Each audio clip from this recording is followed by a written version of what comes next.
sklandė lūkuriavimo nuotaikos. Investuotojai žvalgosi į užsienio rinkas ir laukia naujienų.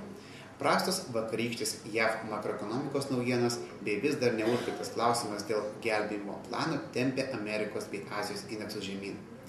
Atsidariusios Europos akcijų biržos nusidažė žalia spalva.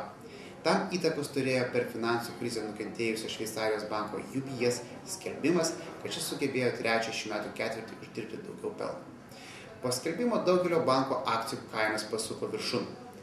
Euro kursas krito prieš dolerį, belaukiant Europos centrinio banko sprendimo dėl palūkanų normų dydžio, kuris, kaip ir buvo prognozuota, paliktas 4,25% lygmenyje. Ekonomikos lėtėjimo grėsmė toliau mažina naftos kainas. Pabaltijo rinkose investuotojai užėmė stebėtojų pozicijas ir laukia užsienio biržų reakcijos. Vilniaus vertybinių popierių biržos indeksas krito 0,79%. Rinkos dalyviai nusiteikę pozityviai laukia aiškesnės akcijų kursų krypties. Sudaryti 814 sandorių, kritusios 20 ir kilusios vos 6 akcijų pozicijos atnešė menką vos 2,6 milijonų litų apyvartą. Vakar veiklos rezultatus skelbusios aprangos akcijos krito 3,65% iki 5,02 lito. Investuotojai nebuvo linkę įvertinti, kad išgyvenant ekonominio lėtėjimo metą bendrovė sugeba dirbti pelningai.